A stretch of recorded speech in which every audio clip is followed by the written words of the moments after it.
Dear Papa Dudut, magandang araw po sa lahat. Ako nga pala si Bambi, 22 years old.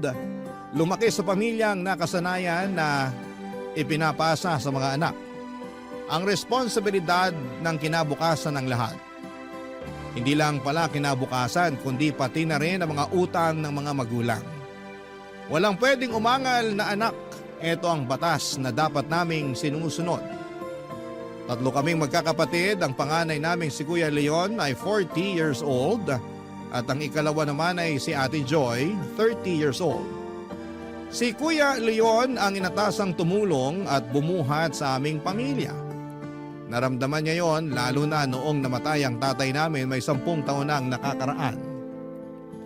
Maayos naman ang pasahod kay Kuya Leon, kaya lang ay wala na halos natitira sa kanya dahil napupunta nga madalas ang kinikita niya sa napakalaking utang na naiwan sa amin mula nang namatay si tatay.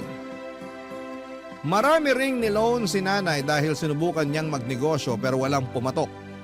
Kaya nadagdagan pa ang utang na binabayaran namin. Dagdag pa nga riyan ang mga bayarin sa pang-araw-araw.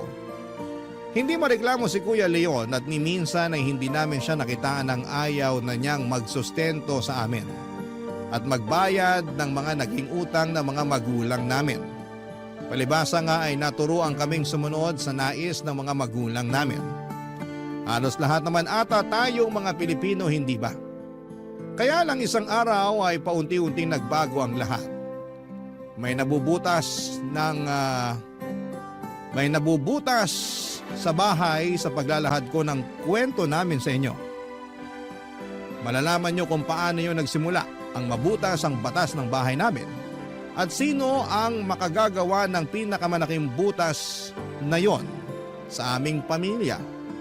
Muli magandang araw at sana ay may matutunan kayo sa ibabahagi kong kwento tungkol sa aming pamilya, Papa Dudut.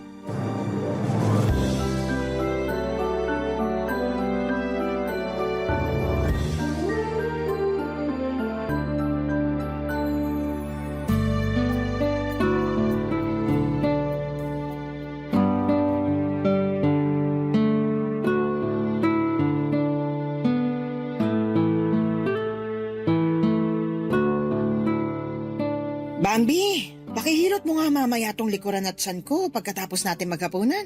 Magpatunaw muna kayo, Nay. Saka ko kayo hihilutin. Nako, sa edad ni nanay na 60, baka bukas pa yan matunawan. Baka gusto mong tunawin kita sa mundo. Pag ganitong kinakabag ako, wag mo akong mabiro-biro, Joy, ha? Ikaw naman kasi, Ate Joy. Hintayin mo munang matapos ang dalaw ni Nanay bago ka magbiro. Dinadatnan pa si nanay? Naniwala ka talaga, Kuya Leon? Tigilan nyo na nga yung pagbibiro tungkol sa akin. Magseryoso na kayo. May kailangan tayo pag-usapan. Minsan na nga lang ako makakatawa. Biglang seryoso agad ang usapan. Mahihirapan kang tumawa sa mga sasabihin ko. Pag-usapan na lang natin mamaya pagkatapos natin maghapunan, Nay. Gusto ko pa magkaroon ng gana sa kinakain kong bopis. Balik ulit tayo sa pagjo-joke sa dalaw ni Nanay. O kaya kung bakit next year pa siya matutunawan? Magseryoso na, hindi na ako natutuwa. Ay, tungkol na naman po ba to sa pera? Tama ba? Lahat naman tungkol sa pera. Kaya nga sabi ko sana mamaya na lang pag-usapan. Hindi magandang dinadaanan ng mga pagkain ng mga usapan tungkol sa pera. Tama naman yon. Paubos na rin naman to kinakain natin.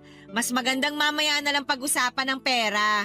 Maiintindihan ng kanin at bopis kung bakit kailangan na natin pag-usapan ito. Sige na nga.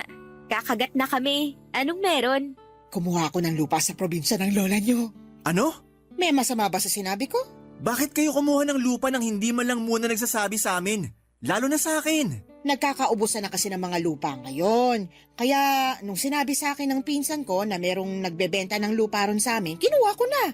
Pwede naman daw hulugan. Hindi niyo pa yung binayaran? Kahit down payment wala pa kasi malayong kamag-anak naman natin ang nagbenta kaya ayun, nagtiwala sa akin. At kaya nyo ba to sinasabi sa akin ngayon Kasi kasi... naniningil na ng down payment. Kailangan na raw bago matapos tong buwan. Akala ko po ba okay lang kahit walang down payment? Kailangan na rin daw kasi nila yung pera eh. Tsaka para mabawasan na yung babayaran natin sa susunod. Nay, alam nyo naman po may utang pa tayong binabayaran. Pakalahati pa lang ang nababayaran ko. Tapos ngayon magdadagdag na naman kayo ng bagong babayaran ko. Sana man lang hindi niyo muna kinuha ang lupang yun. Tama naman si Kuya Leon, Nay. Hindi praktikal na kumuha ng panibagong babayaran ngayon. Mas mainam kung tatapusin muna yung binabayarang utang ni Kuya bago kayo magdesisyon na kumuha ng lupa. Ano bang hindi tama ron? Praktikal nga na kumuha ako ng lupa. Hindi naman habang buhay uupa tayo. At hindi habang buhay kasama ko kayo. Alam ko, balang araw, aalis na rin kayo sa poder ko at bubuo na ng sarili ninyong pamilya. Gusto ko lang ng sarili kong lupa na mapapatayuan ng bahay para kahit iwan nyo na ako ron, ayos na ako. Total, doon din naman talaga ang punta ko. Alam kong abandonahin nyo rin ako. Dinaan nyo na naman kami sa ganyan, Nay. Nungonsensya pa nga. Pag ikaw pinost ni na Kuya Leon sa Facebook. Hindi ka dapat nakikisali sa usapan, Bambi. Wala kang nayaambag sa bahay na ito.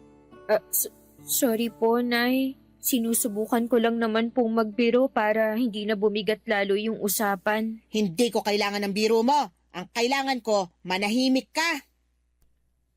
Para akong sinampal sa sinabi ni nanay sa akin, Papa Dudut. Oo, at wala pa akong ambag. Lalo't patapos pa lamang ako sa pag-aaral. Si Kuya Leon din ang nagpapaaral sa akin at si Ate Joy naman ang nagbibigay ng baon sa akin.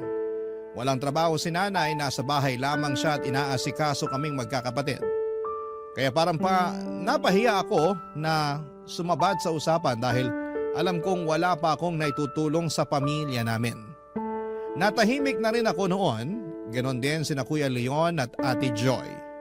Nakatungo lamang silang dalawa habang nilalaro na lamang ang natitirang pagkain sa mga plato nila.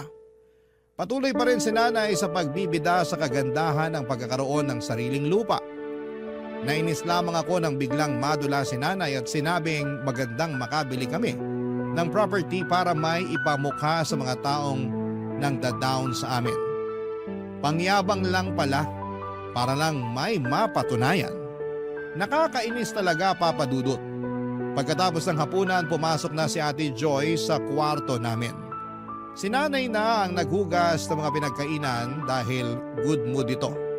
Nagawa na kasi niyang mapapayag si Kuya Leon tungkol sa lupang kinuha niya. Ako naman ay nasa sala lamang at nagmamasid kay Kuya Leon na nasa bahay lamang or sa labas ng bahay. Nakabukas ang pintuan kaya nakikita ko kung paano siyang palakad-lakad at tila malalim ang kanyang iniisip. Sinulyapan ko si nanay at busy pa rin po ito sa paghuhugas. Kaya naman tumayo na ako sa pagkakaupo sa sofa at lumabas para puntahan si kuya. Sinarado ko ang pintuan para hindi marinig ni nanay ang magiging usapan naming magkapatid. Papa Dudut.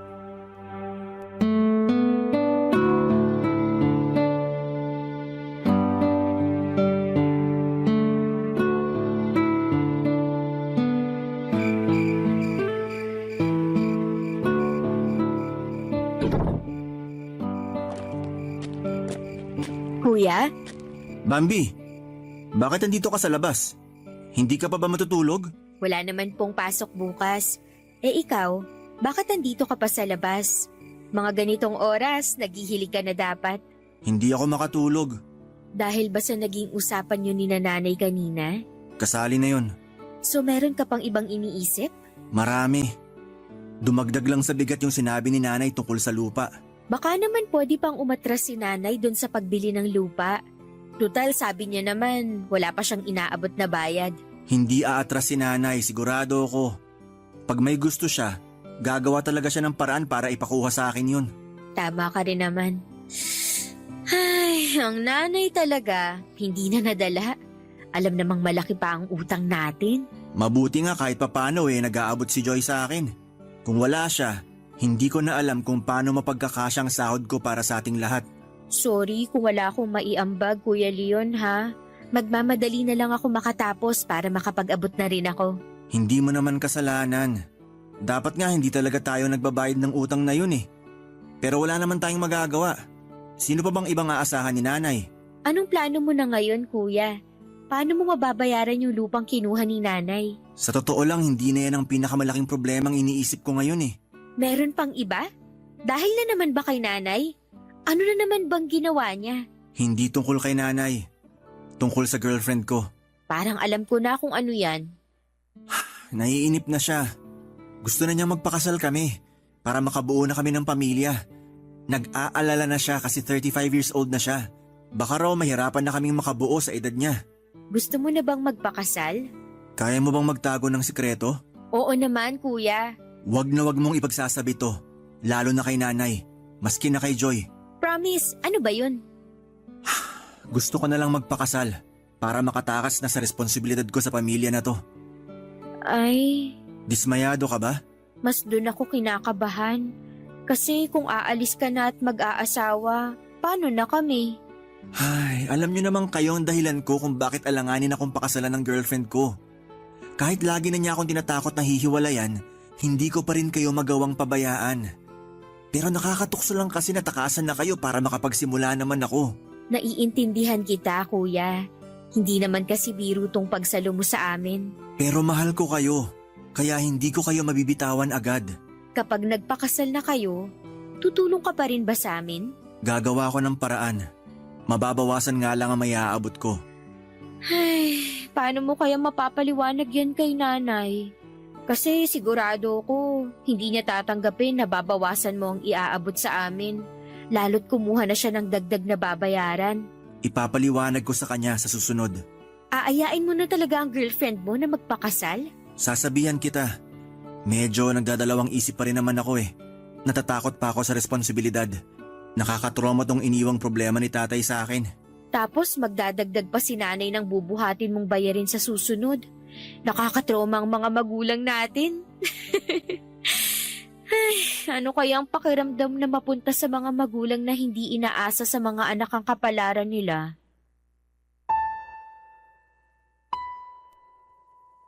Ano nga kayang pakiramdam?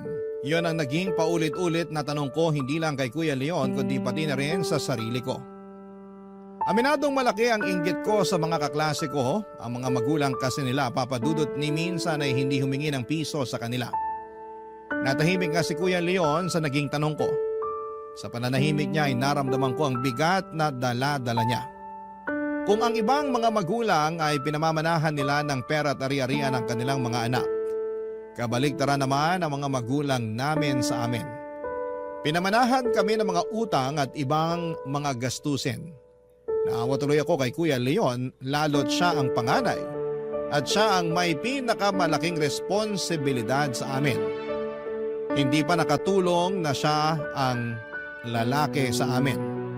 Dahil sa kanyang kasarian, siya tuloy ang inatasan para maging bagong padre di pamilya sa amin. Anong takas niya roon? Pinalipas lang namin ng halos 15 minutos na pananahimik bago kami nagpasya na pumasok sa loob ng bahay. Nadatnan namin si nanay na nakikipag-usap sa kanyang cellphone. Kausap nito ang isang kasamahan niya sa simbahan. Pinagmamalaki niya na niregaluhan siya ni Kuya Leon ng lupa sa probinsya. Napailing na lamang kaming pareho ni Kuya sa mga narinig namin. Nagpasya na lamang kaming pumasok na lamang sa mga kwarto namin. Hanggang sa mga kwarto namin ay dinig namin ang pagbibida ni nanay sa mga tinatawagan niyang kakilala. Tuwang-tuwa siya sa lupang ipapaako niya kay Kuya Leon. Naaawa naman ako sa panganay namin lalo't alam kong sa aming dalawa. Siyang higit na nakakarinig sa mga sinasabi ni nanay dahil halos kadikit lang ng salang kwarto niya. Napatanong na lamang ako, paano kaya makakatulong noon si Kuya? Paano siya makakatulog noon ngayong naririnig niya ang panibagong pabigat sa kanyang likod, Papa Dudut? Barangay Love Stories. Barangay Love Stories. Papa Dudut, panay pa rin ang pagsabi ni nanay tungkol sa down payment sa lupang kinuha niya. Hindi pa rin makapag-abot noon si Kuya sa kanya para sa lupa. Sinabi niyang naiayos na niya ang budget para sa mga pangangailangan namin at hindi pa niya maisisingit doon ang para sa down payment ng lupa. Bilanggit pa nga niya na kailangan niyang magtipid dahil patapos na ang pag-aaral at malaki ang gagastusin bago ako makapagtapos. Ayos lang na ginawa niya rin akong dahilan para hindi siya mag-abot ng pang-down payment ni nanay sa lupa. Kahit gamitin pa niya akong rason sa ibang mga gustong ipabili ni nanay ay ayos lang talaga sa akin, Papa Dudut. Para matigil na rin si nanay sa pagkuha ng mga bagay na hindi naman kayang bayaran ni kuya. Pansin ko na tumanda lalo ang itsura ni Kuya Leon dala ng stress kay nanay. Panay na rin ang iwas niya sa amin ni Ate Joy.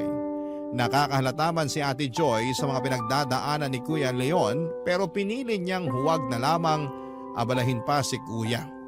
Tulad nga ng dati, inobserbahan na lamang niya si Kuya Leon at si nanay. Hanggang isang araw ay napansing bago si Ate Joy kay Kuya Leon. Alam kong may nabatid ito na naobserbahan niya kay Kuya Leon. At mukhang tama nga na merong pasabog si kuya. Sinabi niya yon habang nasa kalagitnaan kami ng hapunan. Masarap ang hapunan namin noon. Bumili si kuya sa paboritong fast food ni nanay ng pritong manok at palabok. Hindi pa niya sahod pero nagawa niyang ibigay ang pagkain na gusto ni nanay. Doon mas lalong nakatunog si Ate Joy. Kahit masarap ang pagkain, alam niyang mahihirapan siyang lunukin yon sa mga sasabihin ni Kuya Leon, Papa Dudut.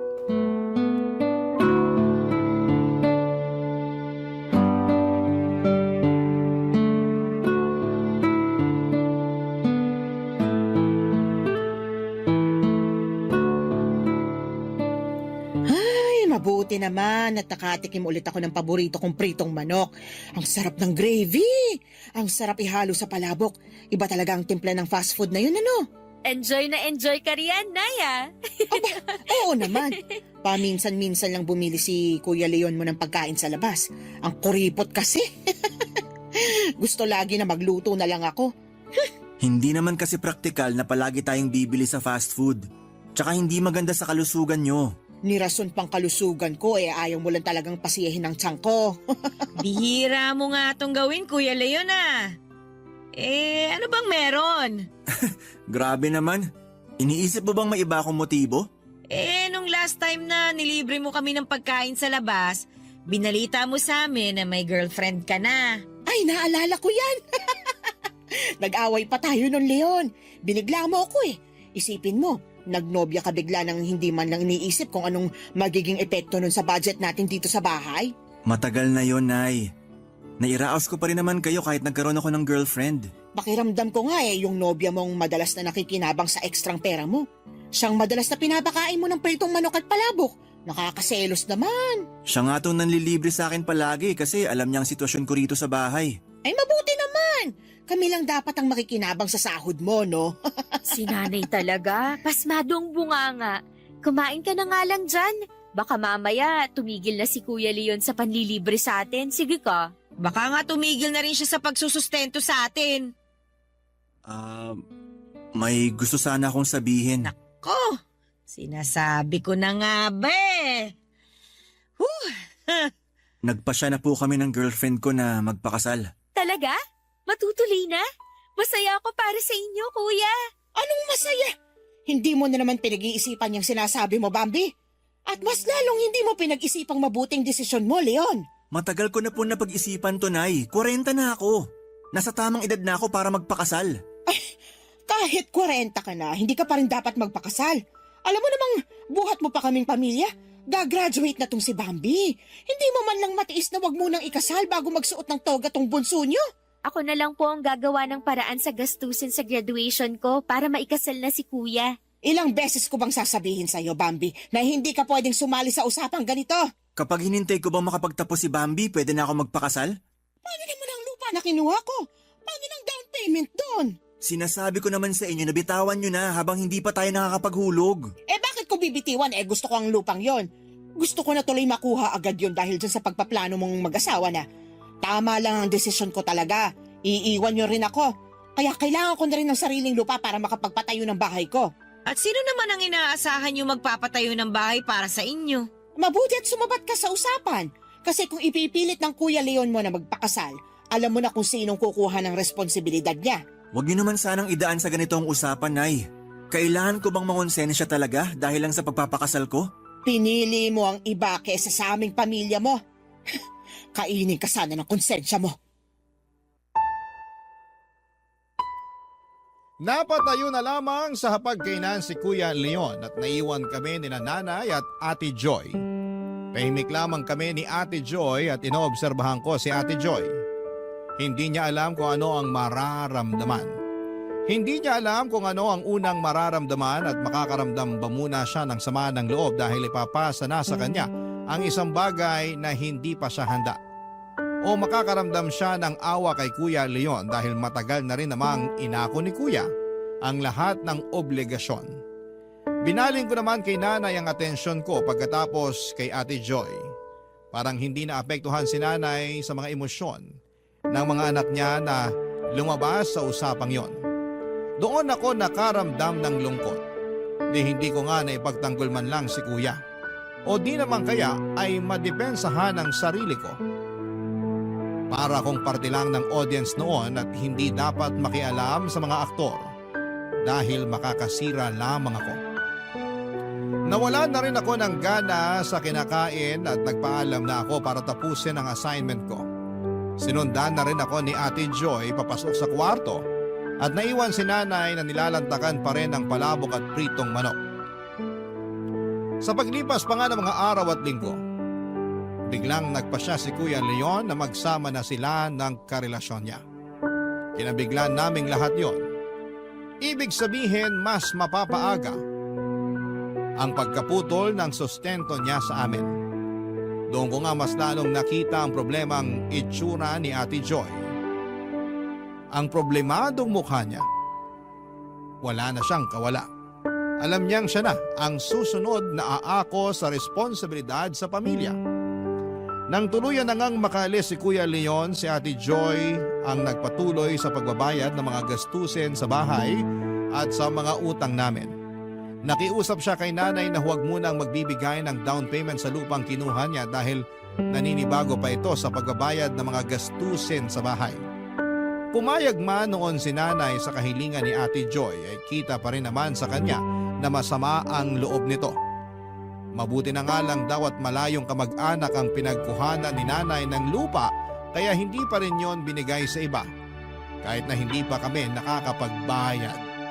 Sa paglipas ng mga buwan nanlibre si Ate sa paboritong fast food ni Nanay.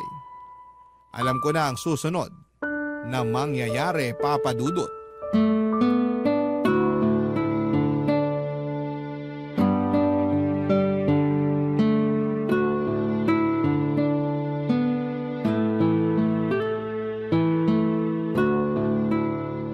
Saan daw ba pumunta si Nanay?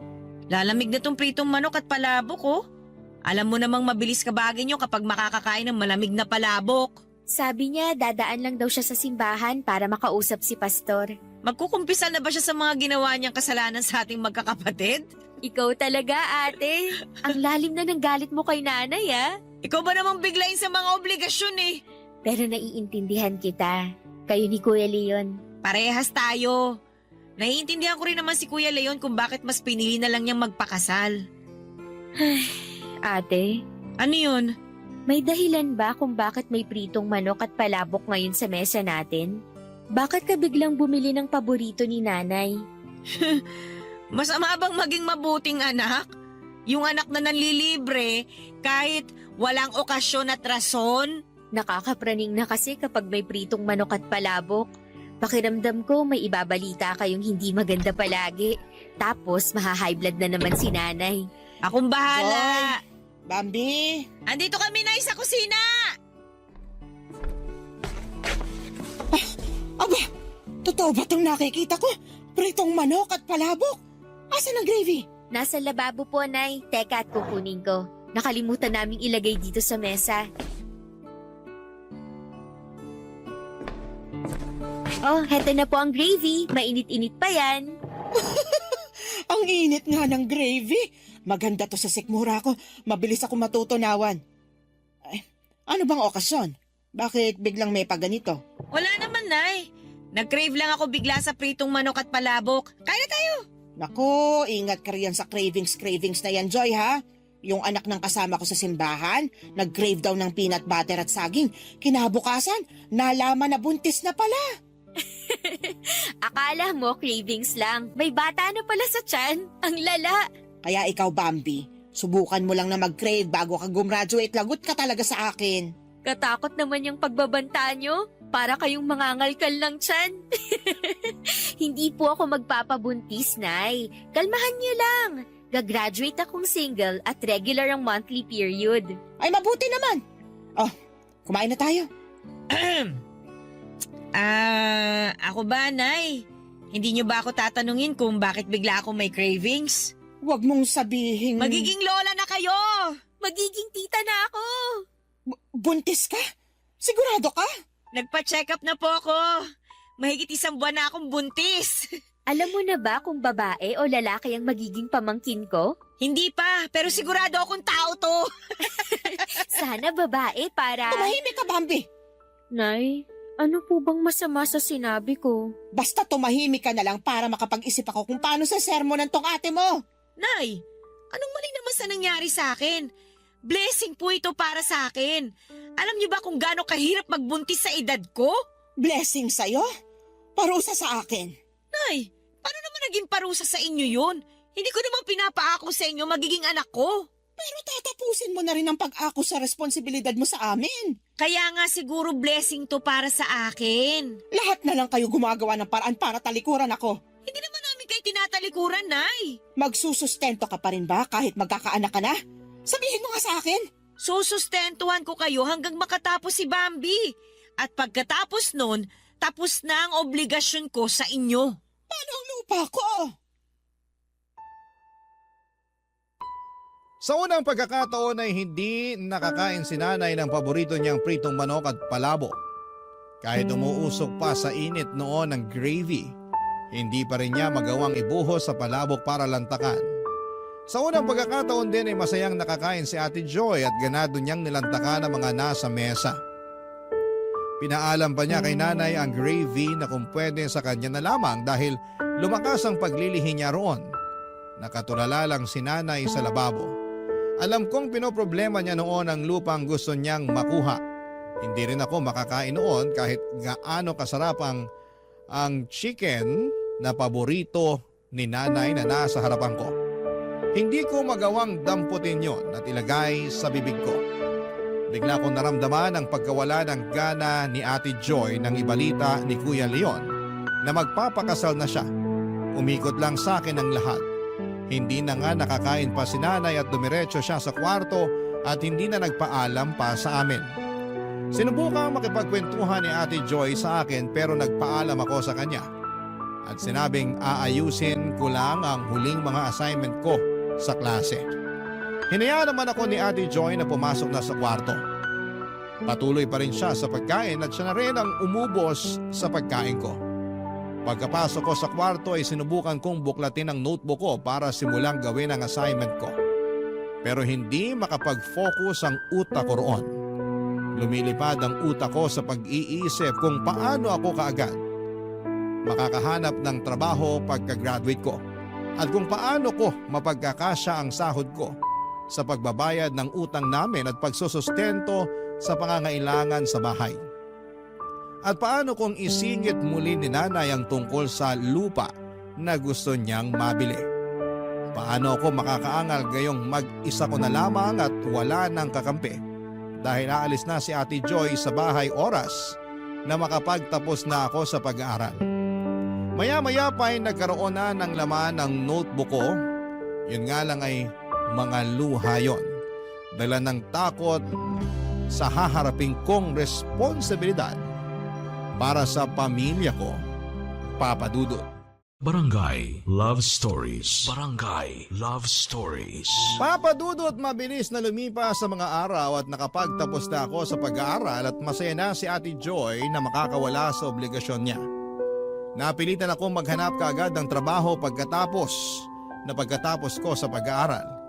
Hindi naging madali yon at nakiusap pa ako kay Ate Joy na kung pwedeng humingi pa ng 1 buwang palugit sa sustento at pagbabayad ng utang namin bago siya tuluyang makagraduate sa responsibilidad sa amin.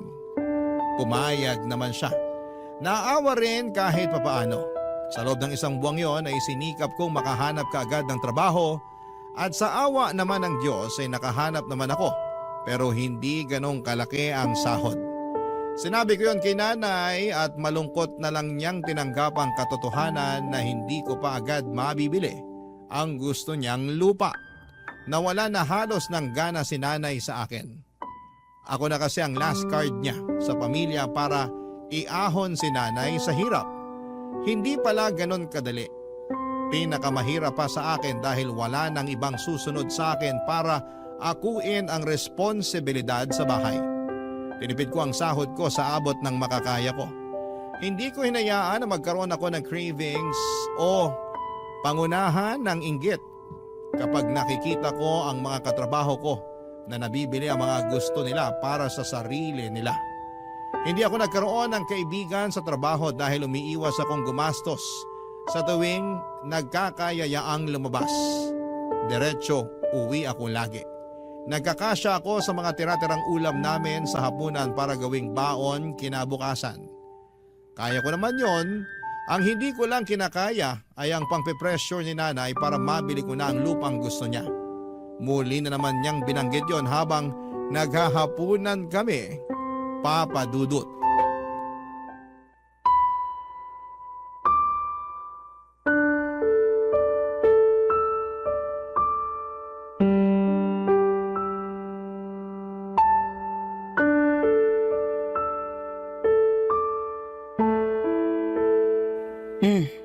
May balita na ba kina Ate Joy at Kuya Leon mo?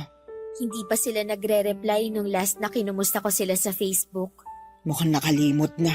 Hindi naman po siguro. Busy lang din talaga. Lalo malapit ng mga anak si Ate Joy. Tapos buntis na rin yung asawa ni Kuya Leon. Iniwan nilang responsibilidad dito sa bahay para bumuo ng panibagong responsibilidad sa labas. Ano bang klaseng pag-iisip yon? Desisyon naman po nila yon, Nay. At mula ngayon, makikinig ka sa mga desisyon ko para sa ikabubuti natin, ha? Huwag na huwag kang gagaya sa mga kapatid mo na tinakasan ako. Kahit gustuhin ko man, ako na ang last card sa pamilya na to. Anong last card? Wala po. Tapusin mo na nga lang yung kinakain mo dahil may pag-uusapan pa tayo mamaya. Tungkol na naman po ba yan sa lupa? Meron pa bang iba? Ang tagal nang naiatras ang pagbili ng lupang gusto ko. Nakakahiya na sa pagbibilhan ko. Kesa naman nakapag-down na noon, di ba ka naremata lang yung lupa ngayon dahil hindi talaga kayang bayaran? Panay nang tawag sa akin ng may-ari ng lupa. Hindi na mapakiusapan. Tinatakot na ako na marami na raw gustong bumili ng lupang yon. Di ibenta niya kamo sa iba. Sige, pasamain mo palalo ang loob ko. Pinaasa na nga ako ng mga kapatid mo tapos ikaw naman tong magpapagsak ng pag-asa ko. Sinasabi ko lang ang totoo at praktikal, Nay. Hindi ko po talaga kaya na bilhin ang lupang yon. Tingnan nyo ngang puro interes na lang ang nababayaran ko sa mga utang natin. Problema ko ba yon? Kung nakahanap ka sana ng magandang trabaho, di sana malapit na nating matapos ang utang natin ngayon. Hindi naman ganun kadali na makahanap ng malaking pasahod na trabaho, lalo't kakatapos ko lang sa pag-aaral. Maswerte nga po na nakahanap pa rin ako kahit fresh graduate ako eh. Sagot yan ng mga tamad magsumikap sa paghahanap ng mas maayos na trabaho. Tuwing day off mo kasi, huwag ka nang magkulong dito sa bahay. Kung hindi ako magkukulong dito sa bahay, mapapagastos lang ako sa labas. Hindi ko sinasabing maglamyerda ka. Ang gusto kong puntuhin, gamitin mo ang day off mo sa paghahanap ng sideline o di kaya paghahanap ng mas magandang trabaho para makalipat ka na agad. Hindi pa ako pwedeng makaalis sa trabaho dahil nakakontrata pa ako. Pwede namang takasan ng kontrata, uso naman mag-awol ngayon. Tinuruan niyo pa ako ng mali. Alam niyo namang pinapaganda ko pa ang pangalan at reputasyon ko. Tapos papayuhan niyo ako ng ganyan? Wala nang pupuntahan ng magandang reputasyon ngayon, Bambi. Lagi niyong sinasabi na maging praktikal at wais. Bakit hindi mo ngayon gawin? Bakit hindi ka maghanap ng mas mataas magpasahod na trabaho para maiwan mo na yung bulok mong trabaho ngayon? Hindi kasi ganun kadali, Nay. Kailangan ko pa ng experience. Maganda pa rin tong trabaho ko para pangdagdag pabango sa resume ko kapag umalis na ako ron. Ang tigas din ang ulo mo. Mana kayo ng mga kapatid mo sa tatay niyo. Kung bakit naman kasi siyang naunang mawala rito sa mundo, sana ako na lang para hindi na ako nakakaranas ng hirap sa mga anak ko. Huwag namang magsalita ng ganyan, Nay. Nakakawalang gana sa pagkain eh. Sinasabi ko lang ang nararamdaman ko, walang mali rito. Tatahimik na lang po ako para matapos na tong pagtatalo natin. Kung kailan gusto na kita magsalita, saka ka biglang mananahimik. Samantalang dati, panay ang sabat mo sa amin ng mga kapatid mo kahit hindi naman hinihingi ang opinyon mo. Nay, mag-usap na lang po tayo mamaya, okay lang po ba? Gusto ko sanang ma-enjoy tong pagkain. Bigay respeto na rin sa grasyang natanggap natin. Kung tatahimik ako ngayon habang kumakain ka, maaasahan ko bang mapag-uusapan natin mamaya ang lupa na gusto ko? Oo na lang po. Doon na nasiyahan si nanay sa pinangako kong mapag-uusapan namin ang tungkol sa lupa na gusto niyang mabili. Ako naman tong nawala ng gana. Nakatingin na lamang ako sa plato ko habang nagko-compute kung kaya ko bang maisingit sa sahod ko ang lupa ni nanay. Para matigil na sana siya sa kakasermon at kakaparinig sa akin tungkol doon. Ang lungkot ko sa totoo lang. Wala nang mga kapatid ko na pwedeng kumampi sa akin. Kahit panay ang message ko noon sa kanila ay ayaw nila akong replyan. Totoo nga kaya ang sinabi ni nanay na nakatakas na sila sa amin. Doon ako nasaktan. Dahil noong andon pa sila ay todo ang suporta ko sa mga plano nila. Kahit natakot ako sa mga biglang pagdedesisyon nila na umalis na sa bahay. Panakitaan ko pa rin sila ng pangunawa. Pero bakit kung ako ang nasa ganong sitwasyon ay bigla silang nawala? Nasa na yung kapalit ng suporta at pangunawa ko sa kanila? Hindi na ba yon masusuklian pa? Nagpatuloy lamang ako sa buhay kahit gaano pa yon kahirap sa akin. Halos ayoko nang umuwi pa ng bahay tuwing natatapos ang trabaho ko dahil ayokong harapin si nanay na panayang pangungonsensya dahil hindi ko siya mabigyan ng magandang buhay. Sa akin napunta lahat ng sama ng loob ni nanay at wala akong mapag-abutan noon dahil kaming dalawa na lamang ang nasa bahay. Napagod na akong kumustahin at magpasaklolo sa mga kapatid ko. Hanggang isang hapon, nagulat na lamang ako nang bigla silang dumating sa bahay. Wala noon si nanay dahil nasa simbahan pa ito. Mukhang sinadya nilang pumunta kung kailan hindi nila maaabutan ang aming ina, Papa Dudut.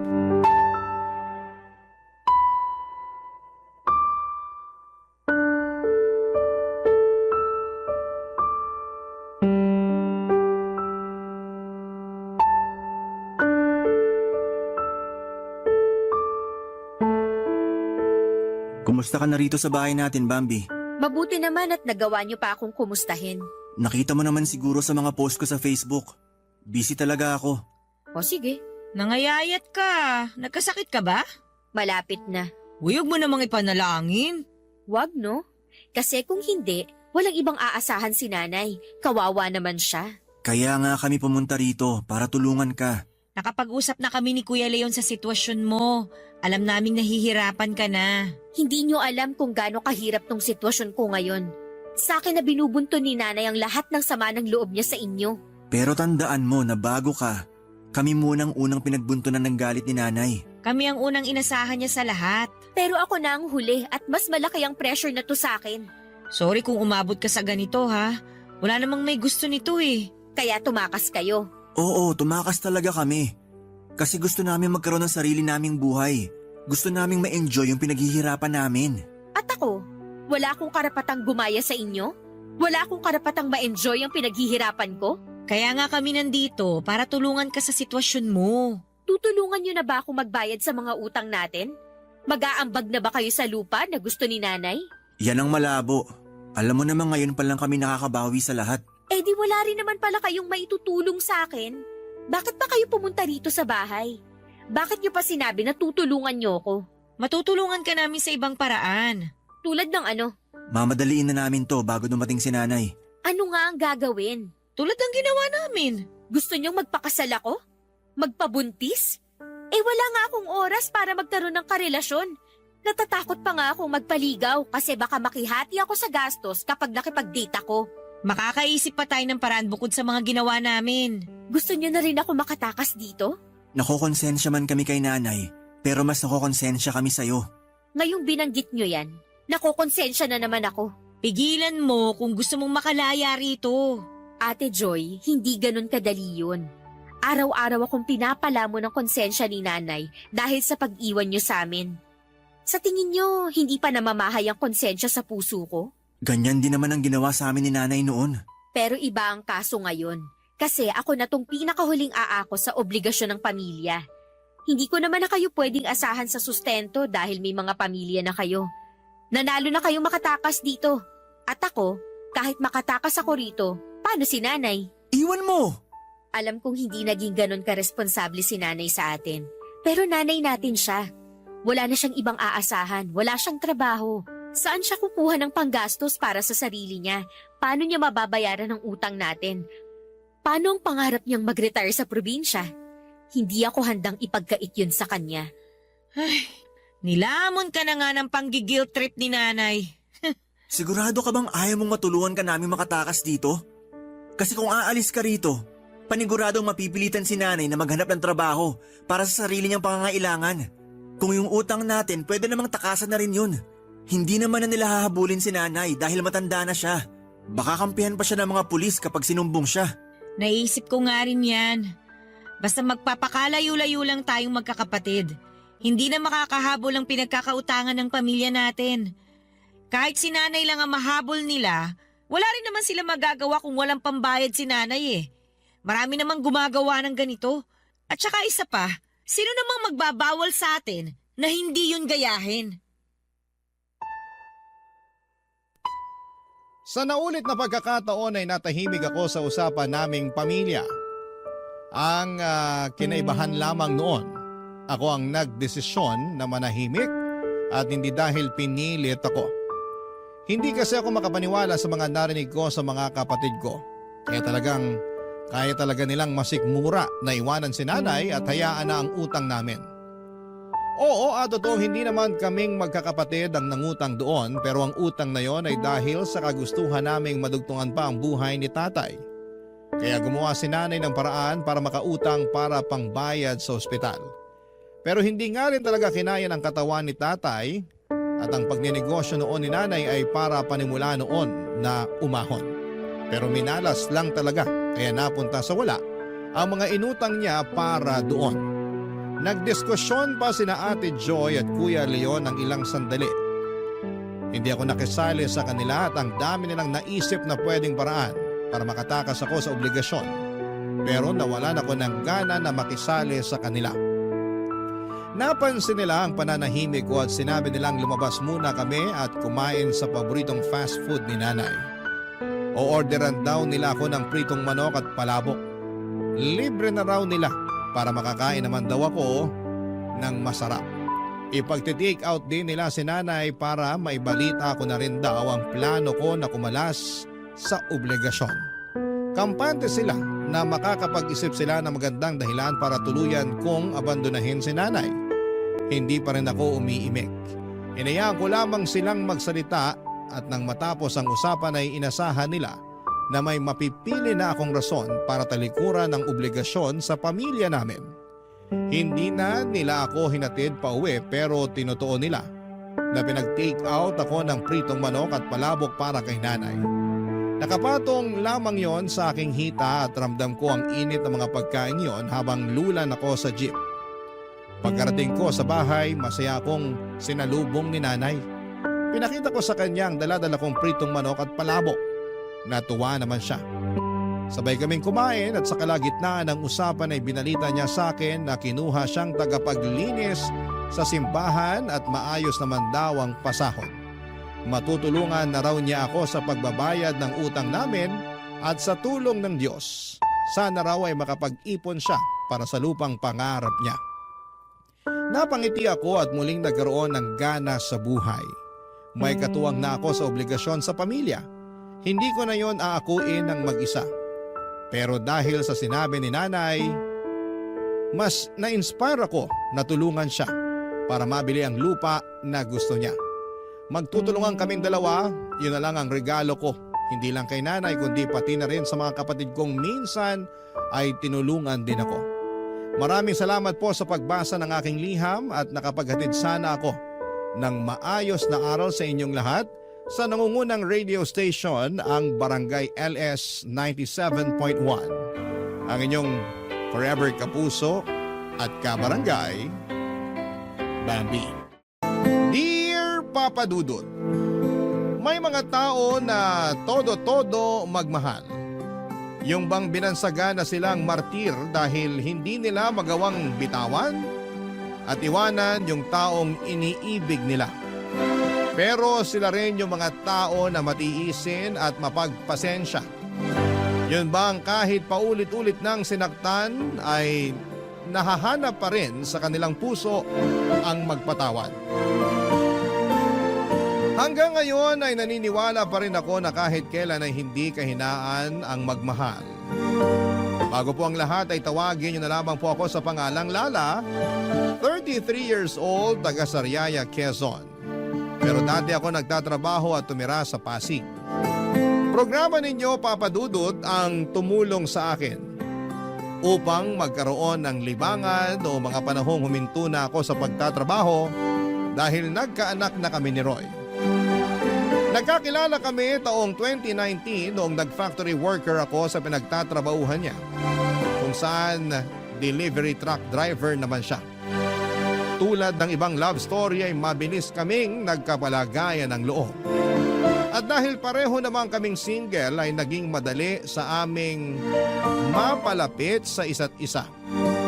Noong nabuntis ako ay tinira niya ako sa bahay ng nanay sedes niya. Pangako sa akin ni Roy na pag-iipunan niya ang pambukod namin.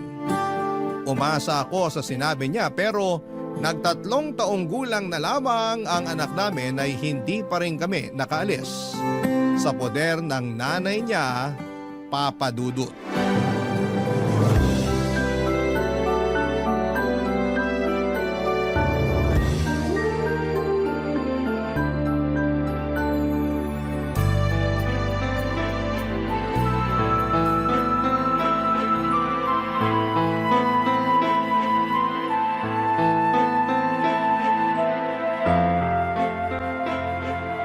Nay, alam niyo na pala na may babae si Roy pero kinukonsinti niyo pa. Ha? Ano konsinti ka dyan? Kilala niyo yung tinutukoy ko. Yung bagong salta na tindera dyan sa malapit na bakery na lagi niyong pinagbibilan ng pandesal. Nakalimutan niyo na siguro na nung isang araw ay kasama niyo kami ng anak ko na bumili doon tapos kinumusta ng babaeng yun si Roy. Kayo naman kung todo balita sa nangyayari sa kinakasama ko. Para yun lang. Paano mo naman naisip na babae nga yun ni Roy? Paano ko naisip? Siyempre, narinig ko kayo na nirereto siya doon. Bakit ka ba nakikinig sa usapan na may usapan? Huwag niyo na pong ibahin ang usapan.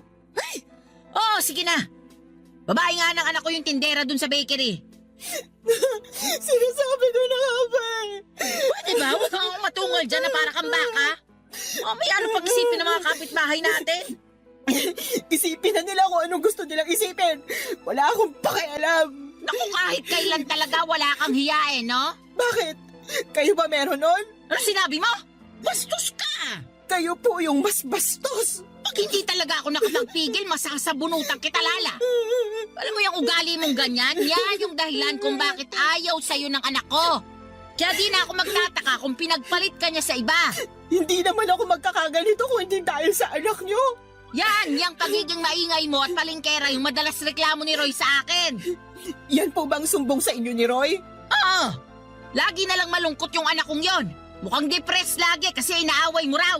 Hindi totoo yan. Nag-iimbento lang siya. Ay, ginawa mo pa talagang sinungaling ang anak ko. Sinungaling naman po talaga yung anak nyo. Kanino pa ba siya magmamana? Eh di sa inyo rin na nanay niya. Aba, sumusobra ka na talaga, ha? Halika rito para masabunutan kita. Aray ko, Nay! Nasasaktan po Dapat ako! lang yan sa'yo.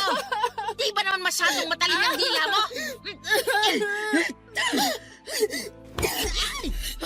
Sumusobra ka na talagang babae ka. Kayo po yung sumusobra. Kayo ni Roy. Dapat talaga iwanan ka na ng anak ko eh. Kung tutuusin, wala naman siyang mapapala sa'yo. Paano walang mapapala? Dahil ba wala akong trabaho? Kawawa naman ang Roy ko. Mag-isang kumakayot para sa inyo ng anak mo. Anak din po ni Roy yung anak ko. Apo nyo rin po, kaya ano po ba pinagsasasabi nyo dyan? Basta! Simula nang dumating kayo sa pamamahay na to, parang bumigat na ang pamumuhay namin. At kasalanan niyo yun. Kayo talaga ang malas sa buhay namin. Kaya huwag ka nang magulat kung isang araw, iwanan ka na ng anak ko. Papa Dudut, mag-isang anak na lalaki ng biyanang kong babae si Roy, kaya naman mahal na mahal niya ito. Bunso rin ito sa tatlong magkakapatid. Ang dalawang ate ng kinakasama ko ay may sarili ng pamilya at wala na sa poder ng nanay nila. Laging sinasabi ni Roy na nagdadalawang isip siyang umalis sa bahay nila dahil daw maiiwang mag-isa ang biyanang ko. Pero nahihirapan akong makisama sa ugali ng nanay niya na likas ang pagiging taklesa at pakialamera. Oo, may mga araw na magkasundo kami pero mas lamang pa rin yung hindi kami magkasundo. At kapag nangyayari yon ay mas pinipili ko na lamang na manahimik dahil nga nanay pa rin siya ng kinakasama ko. Pero sa isip ko, Papa Dudut, ay gusto ko pa rin bumukod kami para magkaroon ako ng peace of mind. Kaya lang nang dahil sa pambababae ni Roy at pangungonsinti ng nanay niya ay bigla akong nakaramdam ng pag-aalinlangan sa dibdib ko. Sa totoo lang ay 2 taon pa lang ang anak namin noon ay napansin ko na ang panlalamig sa akin ng kinakasama ko. Siyempre bilang babae ay meron tayong instinct na baka may iba na siyang kinakalokohan.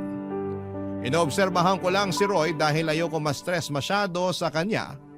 Magaling ang mister ko, kumbaga sa kriminal ay marunong siyang magtago ng mga ebidensya. Pero wala namang lihim na hindi nabubunyag at nadagdagan lang ang sama ng loob ko sa pangungonsinti ng nanay niya. Kaya nga hindi ko na napigilang sumabog ng araw na yon at manibugho, Papa Dudut.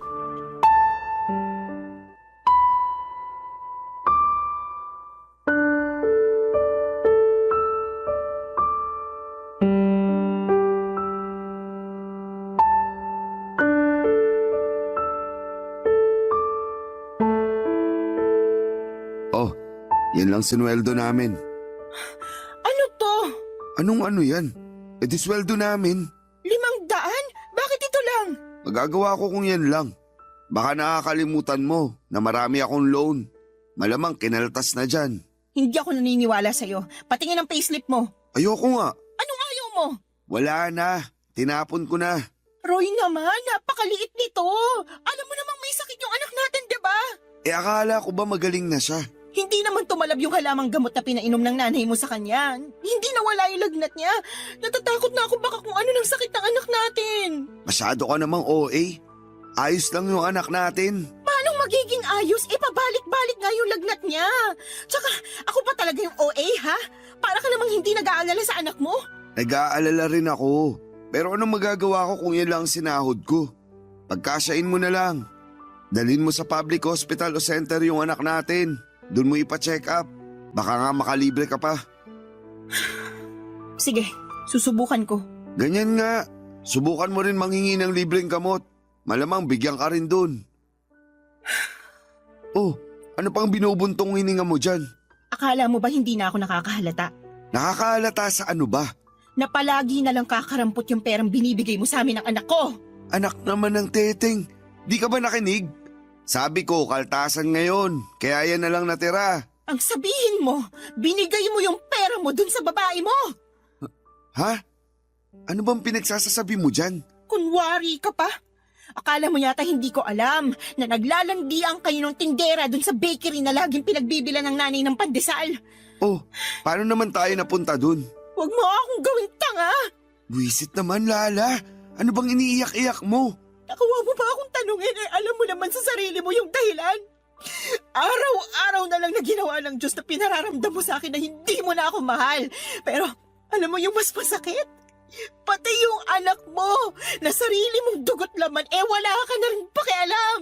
Pwede ba? Pagod ako ha. Galing na nga ako sa trabaho oh. Bad trip na nga ako na maliit sweldo ko tapos mas babad tripin mo pa ako. Galing daw sa trabaho, lokohin mo lelang mo. Aba, talaga naman. Akala mo talaga sa akin pinanganak kahapon ano? Tingnan mo nga, anong oras na? 12:00 na ng madaling araw. Sinabi mo sa akin kanina na tuwing gantong araw wala kayong delivery sa malayo. Kaya wag na wag mong maidadahilan sa akin na dun ka ginabi. Sabihin mo inuna mo pang pumunta sa babae bago umuwi rito sa bahay. Ay, nakakasira ka talaga ng ulo na babae ka. Dami mong alam. Dami mong satsat. Bakit? Dahil ba 500 lang binigay ko sa'yo? Isa na rin yun sa mga dahilan. Ewan ko sa'yo. Buti pa matutulog na ako. Taga, hindi pa tayo tapos mag-usap, Roy. Ayaw na kitang kausap. Kainis ka. Ikaw pa talagang may ganang mainis? Malamang. Pagod na nga yung tao tapos sinermonan mo pa. Di ka na lang magpasalamat, may inabot ako sa'yo. Meron pa naman tayong makakain hanggang sa susunod na sweldo ko. Masyado ka lang talagang mapaghanap.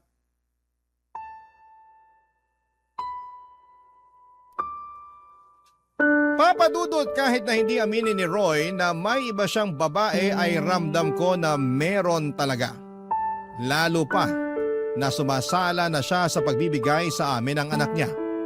Ang totoo ay hindi yon ang unang pagkakataon na kulang ang perang ibinibigay sa akin ni Roy. Maraming beses na pero ewan ko ba sa sarili ko kung bakit mas pinili kong manahimik ng mga panahong yon. Pakiramdam ko tuloy ay nasanay na lamang si Roy kaya paulit-ulit na niyang ginagawa. Ewan ko rin kung bakit kahit na sinabi na ng nanay niya sa akin na babae niya yung tindera sa bakery na malapit sa amin, ay gusto ko pa rin na manggaling kay Roy ang pag-amin. Bagay na hindi naman niya ginawa, Papa Dudut. Sobrang sakit sa dibdib nang naging pagtatalo namin ng gabing yon. Hindi ko rin naman siya pinatulog kahit nagsabi na siyang pagod na siya. Dahil gusto ko siyang umamin sa akin na may babae nga siya. Kaya naman lumabas na lamang siya sa kwarto at narinig kong nagsumbong siya sa nanay niya, Papa Dudut. Pagkalipas ng ilang minuto ay kinatok ako sa kwarto ng biyenan ko at tinawag palabas. Noong nasa sala na kami ay doon niya ako sinermonan. Marami siyang sinabi na mga masasakit at hindi maganda sa akin, Papa Dudut. Halimbawa na noon ay masyado raw akong mapaghanap samantalang hindi naman ako ang nagtatrabaho. Sinabi rin niya na kung totoong may pinagkakagasosang ibang babae si Roy ay kasalanan ko naman daw dahil hindi na ako kaakit-akit sa paningin ng asawa ko. Ininsulto na naman niya ang katawan ko na masyado raw mataba kaya nagawa akong ipagpalit, Papa Dudut. Barangay Love Stories. Barangay Love Stories. Papa Dudut, akala ko ay kaya kong patawarin si Roy sa pambababae niya. Ang akala ko ay magagawa kong magpakamartir alang-alang sa binuo naming pamilya. Ang akala ko ay kaya kong isantabi na may kahati kami sa kanya pero hindi pala. Nasusuka ako sa isiping may sinisiping siyang iba bukod sa akin at nagagalit ako dahil wala siyang pakialam sa amin ng anak niya. Paulit-ulit niya akong tinatarantado. Alam din ng mga dati naming katrabaho at malapit kong kaibigan sa factory ang pagiging malapit ni Roy sa mga babae. Since hindi na ako nagtatrabaho doon ay silang nagbabalita sa akin kapag may kinakalokohang babae ang kinakasama ko. Ilang beses na rin nila akong ni-real talk na hiwalayan ko na si Roy. Pero hindi ko pa kaya. Dahil nga sa ayokong masira ang pamilya namin. Bukod doon ay ayoko ring lumaking walang kinikilalang tatay ang aming anak, Papa Dudut.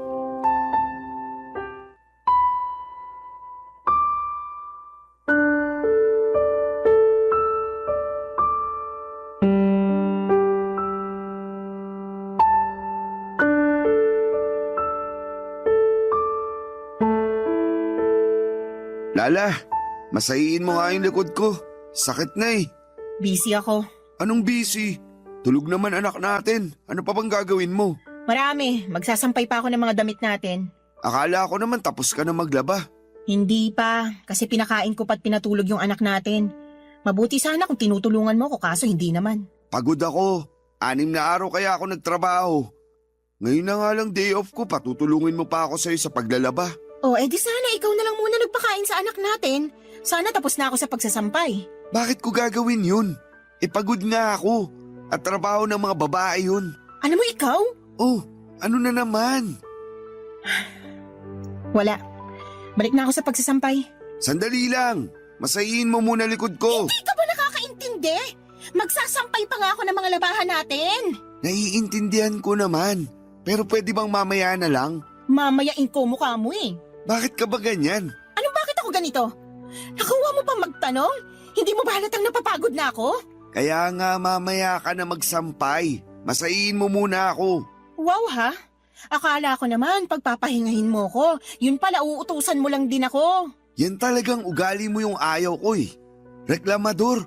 Tapos magtataka ka kung bakit nagawa kong tumingin sa ibang babae.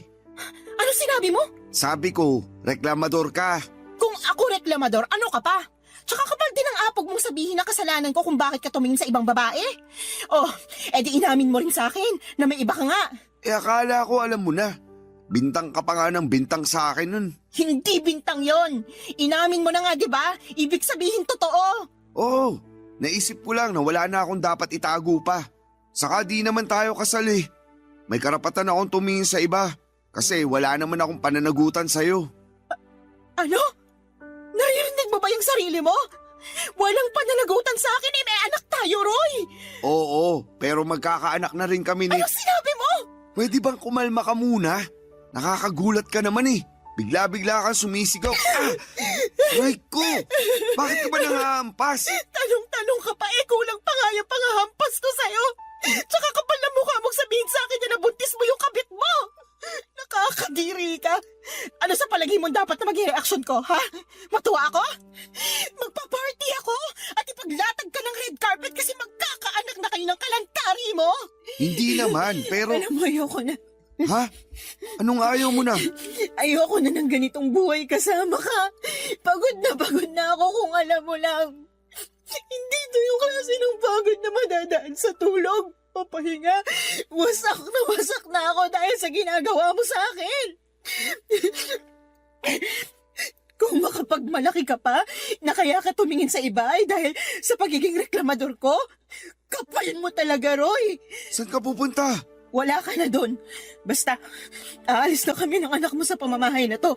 Lala naman, huwag mo naman gawin sa akin to. Bakit hindi? Hindi mo naman na kami mahal eh. Saka sabi mo magkakaanak na kayo ng babae mo. Eh di doon ka na. Congratulations sa inyo ah. Uy, seryoso ba talaga yan? Iiwanan niyo ako ng anak natin? Correction, anak ko lang. Simula sa araw na to, hindi mo na sa anak. Hindi ka na niya tatay. Hindi mo na rin ako live-in partner dahil tapos na tayo. Papadudot galit na galit ako kay Roy nang malamang kong nabuntis niya ang kalantari niyang babae. Pakiramdam ko ay dobling beses niya akong pinagtaksilan. At hindi ko naisip na meron pa palang mas ilalala ang kaya niyang gawing pananakit sa akin. Ang sama-sama niya, Papadudot. Durog na durog ako ng mga panahong yon at iyak ako ng iyak, pero alam ko na wala na rin naman akong magagawa pa. Yun ang naging hudyat para magkalakas ako ng loob na makipaghiwalay kay Roy. Alam ko na mas priority talaga niya ang pambababae niya kesa sa amin ang anak niya, Papadudot. Ilang taong ko ring pinagtiisan ang hindi pagiging mabuting padre de pamilya at provider ni Roy. Dagdagan pa ng pangungonsinti ng nanay niya na sobrang perpekto sa mga ginagawang kabalbalan ni Roy, Papadudot. Ayoko na. Pagod na ako. Sinagad na ni Roy ang pasensya ko kaya naman mabilis akong nag-alsa baluta ng araw na yon at umuwi kami ng anak ko sa bahay ng Mama Berta ko na nasa Quezon Province. Buti na lamang kahit paano ay may naitabi akong perang pamasahe pero kinapos pa rin yon. Kaya nagpasundo na lamang ako kay Mama sa terminal ng bus, Papadudot.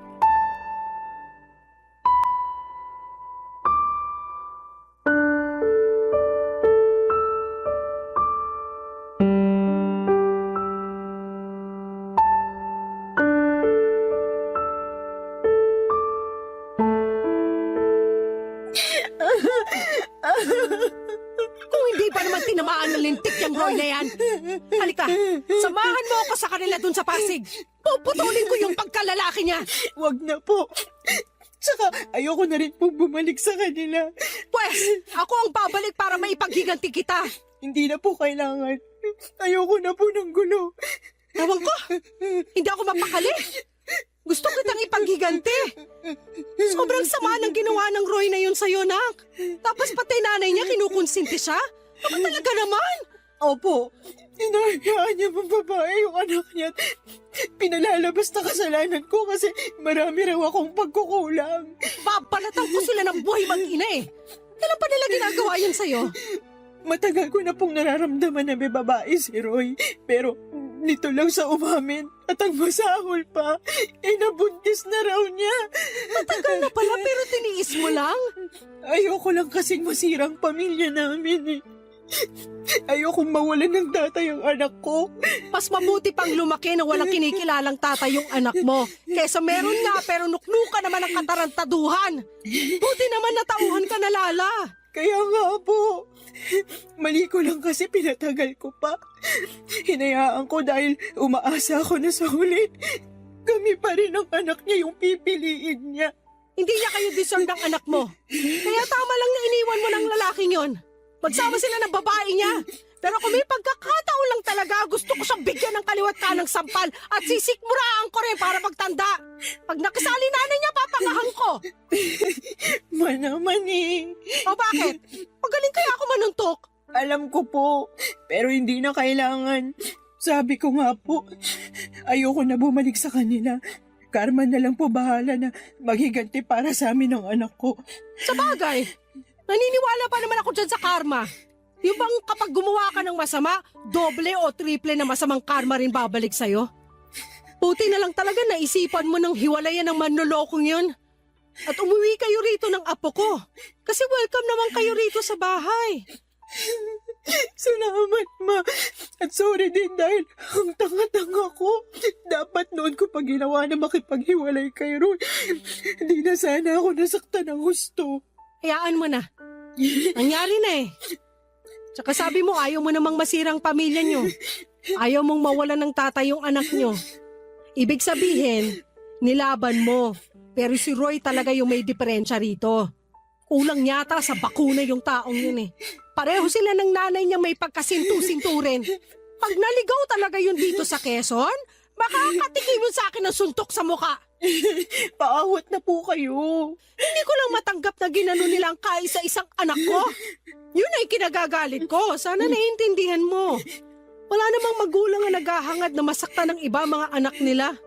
Naiintindihan ko po kayo.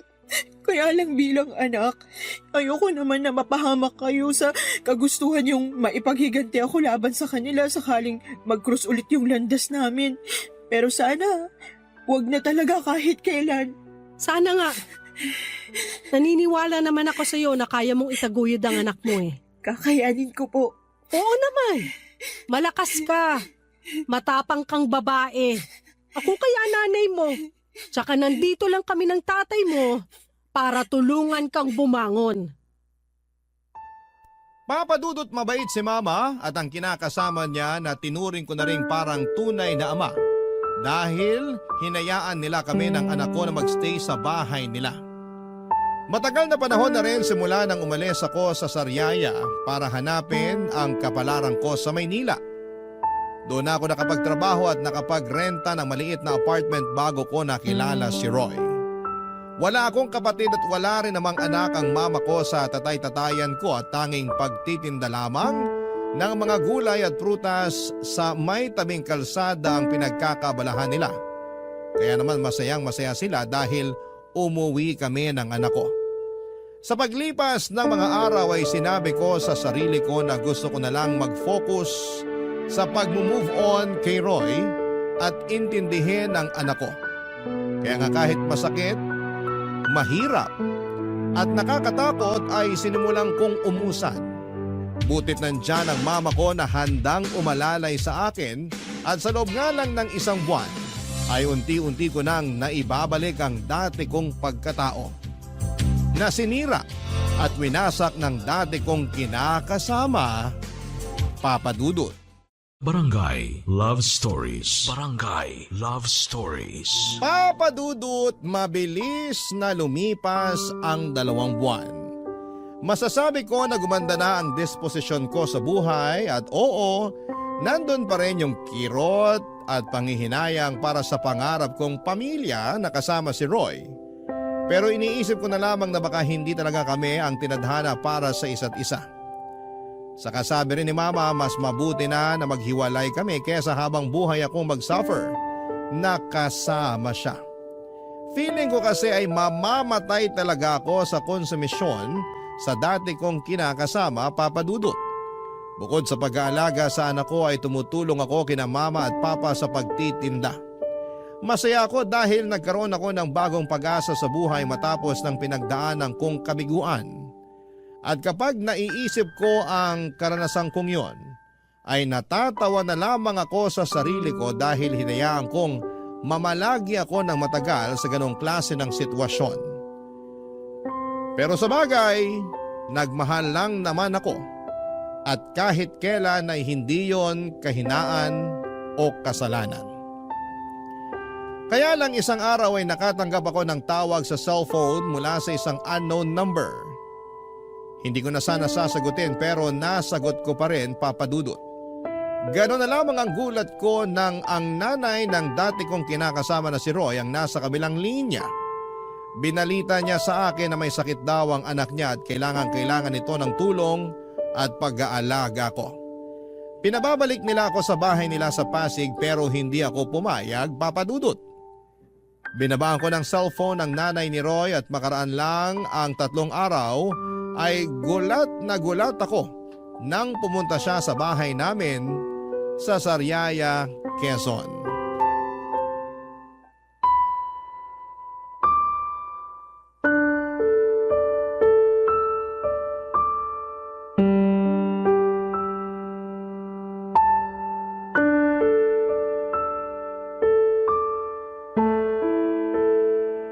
Nay, tuloy po muna kayo.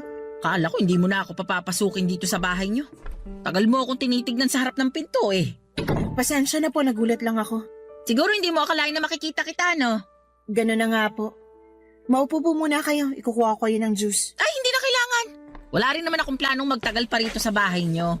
Lala, may bisita ka pala? Ay ma, kayo pala. Ikaw ang nanay ni Lala? Oo.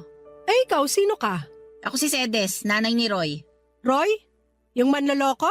Hinay-hinay ka sa pananalita mo tungkol sa anak ko, ha? Ikaw ang maghinay-hinay. Baka nakakalimutan mo na sa pamamahay kita. Ay, talaga naman.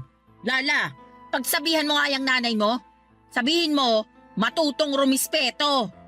Opo. Wow! Ako pa pala ang walang respeto rito, Sedes. Baka nakakalimutan mong ikaw at ang magaling mong anak ang hindi rumispeto sa anak kong si Lala. Akala mo ba hindi ko alam ang panloloko ng anak mo sa anak ko? At pati na rin pangungunsinti mo sa kalokohan ng Roy na yon. Ano sinasabi mo? Ma, huwag niyo na pong awayin si Nanay Sedes. Anong magawain na isa itong malakas ang loob pumarito sa bahay natin? Ano bang ginagawa mo rito, ha? Ano? Ito kasing anak mo si Lala. Kausap ko lang nung nakaraan sa cellphone. Pero binabaan ako ng tawag. Buti na lang alam ng anak ko kung saan yung bahay nyo. Kaya pumunta na ako. O bakit ka pumunta rito? Gusto ko lang pabalikin si Lala sa bahay namin. Kailangan siya ng anak ko. Ano ka mo? Tama ba yung narinig ko? Oo. Di pa naman siguro mahina ang pandinig mo, no? Hindi pa. At malakas pa rin ako manuntok. Mama naman, huwag niyo na pong patulan si Nanay Sedes. Eh nakakapikon yung matandang yan eh. Lakas na loob pumunta rito sabihin bumalik ka na rin sa kanila? Ako sinuswerte lang? Nay, diba, sinabi ko na po na ayoko nang bumalik sa bahay niyo. Ayoko nang makita si Roy. Tapos na kami simula nang mabuntis niya yung babae niya. Nandun na tayo, pero may sakit yung anak ko. Kailangan ka niya. Hindi po akong kailangan niya. Doktor ang kailangan niya kung may sakit siya. Tumpak! Pampira naman, no, Lala. Hindi ka ba talaga mapapakiusapan? Hinahanap ka nga ng anak ko. Ang gusto niya, alagaan mo siya. Parang wala kayong pinagsamahan ng anak ko, ah. Bakit ako? Nasaan yung babaeng nabuntis niya? Doon siya magpaalaga, hindi sa akin. Tungkol sa bagay na yan, wala na. Hiwalay na sila matapos makuna ng babae. Kaya nga nagkasakit si Roy kasi nagluluksa siya sa namatay niyang anak. Oh, di ba? Ang bilis ng karma talaga. Ma, please, wag na po kayo magsalita dyan. Kaya ko na to. Sorry po, Nay Sedes. Pero hindi ako tagapag-alaga ng anak niyo. Oo, nakakalungkot yung nangyari sa baby nila ng babae niya. Pero labas na po ako doon. Hiwalay na kami ni Roy, tapos na kami. Wala na rin akong responsibilidad sa kanya. Papadudot galit na galit ang nanay ko na pinaalis ang nanay ni Roy sa bahay namin. Pero syempre naawa pa rin ako sa kanya dahil magulang lang din siya. Na nag-aalala sa kanyang anak, kaya lang ay desidido na akong hindi bumalik sa bahay nila para alagaan ang dati kong kinakasama.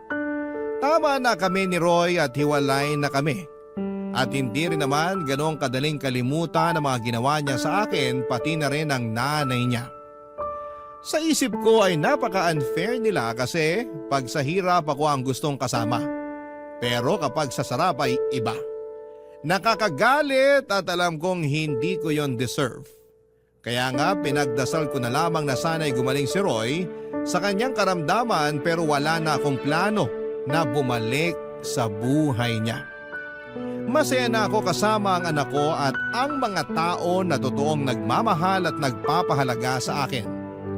Mabilis na lumipas sa mga araw at paulit-ulit pa rin akong tinetext ng nanay ni Roy na puntahan ko siya sa bahay nila para alagaan si Roy. Kesyo, hinahanap daw ako ng anak niya pero wala na akong pakialam pa. Kinatagalan ay tumigil na rin si Nanay Sede sa pagte-text sa akin. Siguro'y nagsawa na din o di kaya ay tinanggap na lamang niya ang desisyon ko. Nagdaan pa ang 1 buwan at lumuwas ako noon sa Pasig para magninang sa binyag ng anak ng dati kong katrabaho. Noong nasa bahay nila kami pagkatapos ng binyagan sa simbahan, nagulat ako kasi nandun si Roy na bigla na lang daw pumunta dahil sigurado raw siya na pupunta ako. At binalita niya sa akin na magaling na siya sa sakit niyang pulmonya, papadudot.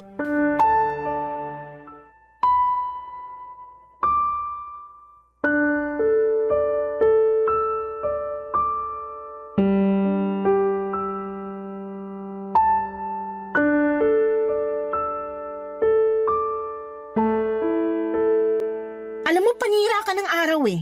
Sorry na. Surihin mo mukha mo. Nagpunta ako rito para makita mga dati kong katrabaho, hindi ikaw. Alam ko naman yun pero ito na lang yung paraan na naisip ko para makausap ka. Hindi mo na rin kasi sinasagot yung mga text at tawag namin sa'yo ni nanay. Ay, sorry ha. Hindi ko na rin natatanggap. Nakablock na kayo sa akin. Ang kulit nyo kasi mag-ina eh. Hindi mo na ba talaga kami mapapatawad? Yung nanay mo, napatawad ko na. Pero ikaw, hinding-hindi. Lakas ng tama mo, no? Nakuha mo pa talagang itanong sa akin ang bagay na yan? Umaasa pa rin kasi ako na magkakabalikan tayo. Siraan na lang ang tuktok ko pag binalikan pa kita. Pero may anak tayo. May karapatan pa rin ako sa bata. Hindi ka naman nagpakatatay sa anak natin eh. Ayaw mo nga na alagaan siya, di ba? Dami mo pa nung dahilan, kesyo pagod ka. Nagawain ko yun kasi babae ako. Nakakapikong ka na. Kaya nga nagbabagong buhay na ako. O, anong gagawin ko sa pagbabagong buhay mo? Lala naman, wag mo naman gawin sa akin to. Gagawin ko kung anong gusto kong gawin. Ikaw nga, ginawa mo lang din noon yung gusto mo eh. Alam ko naging siraulo ako. Alam ko marami akong pagkukulang sa inyo ng anak natin. Pero pinagsisisihan ko na yun lahat. Hindi mo na ba ako pwedeng patawarin? Hindi mo na ba ako pwedeng bigyan ng pangalawang pagkakataon? Binibigay lang ang pangalawang pagkakataong sinasabi mo sa mga taong deserving. Pero ikaw, hindi ka kasama sa mga taong yon, Roy. Huwag ka nang umasa na makikipagbalikan pa ako sa'yo dahil matagal na tayong tapos. Maawa ka naman sa akin oh. Naawa ka ba sa akin nung niloko mo ako? Naawa ka ba sa akin nung pinagmukha niyo akong pangit ng nanay mo para lang makonsinti ang pambababae mo? Hindi naman, di ba? Kaya sabihin mo, bakit ako maaawa sa'yo? Mabuti pa umalis ka na. Lala naman, huwag mo akong paalisin. Anong wag paalisin? Hindi ka naman imbitado rito. Tsaka sinisira mong araw ko, nakakainis ka na. Gusto ko lang naman mag-sorry sa'yo. Wala nang magagawa yung sorry mo, hindi na ako makikipagbalikan sa'yo. Gusto mo bang lumuhod ako? Ano? Sige, luluhod ako. Tumayo ka nga dyan, nakakahiya ka. Wala akong pakialam kahit na nakakahiya pa tong ginagawa ko. Pero desperado na ako. Gusto kong magkabalikan tayo. Gusto kong magsimula ulit tayo ng panibagong buhay. Gusto ko na ulit magpakatatay sa anak natin. Tumayo ka na dyan, sabi eh. Tatayo lang ako kapag pumayag ka ng bumalik sa akin. Di wag kang tumayo dyan. Bahala ka sa buhay mo. Iwanan na kita. Sandali lang! Roy, napipik ko na talaga ako sa'yo ah. Isa pang pangungulit mo sa barangay na tayo mag-uusap. Sinabi ko na sa'yo na hindi na ako makikipagbalikan sa'yo. Pagod na ako sa relasyon natin. Ayoko na ulit mangunsumi sa'yo. Ngayon, kung totoo nga na nagbago ka na, di mabuti. Pero hindi ibig sabihin doon na natatapos yung mga kasalanan mo sa akin. Kung alam mo lang kung gaano kalalim yung sugat sa puso ko na kagagawan mo. Sana hindi na lang kita nakilala noon. Sana hindi na lang kita minahal.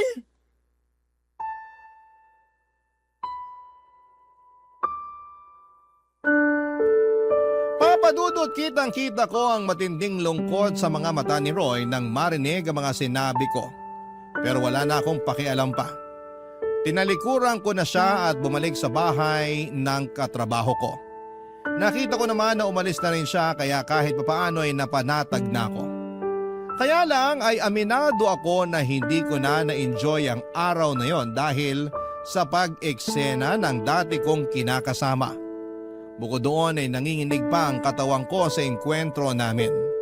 Pero wala akong pinagsisihan na tinanggihan ko ang pakikipag-ayos niya sa akin. Kung noong nagkasakit siya ay nagawa ko siyang tiisin. Alam ko sa sarili ko na magagawa ko ulit yon. At hanggang sa kasalukuyan ay masaya ako sa desisyon kong tuluyang makipaghiwalay na sa kanya, Papa Dudut. At ang huling balita ko ay nag-resign na raw siya sa pabrika na pinagtatrabahuhan niya. At hindi ko na alam kung ano na ang nangyari sa buhay niya. Basta sa ngayon ay focus na lamang ako sa sarili ko at sa aking anak. Maraming salamat po, Papa Dudut, sakaling mapili po ninyong basahin ang istorya ng buhay ko. Sana po'y kinapulutan po ito ng aral at inspirasyon ng mga kabarangay natin na huwag manatili sa mapang-abusong relasyon.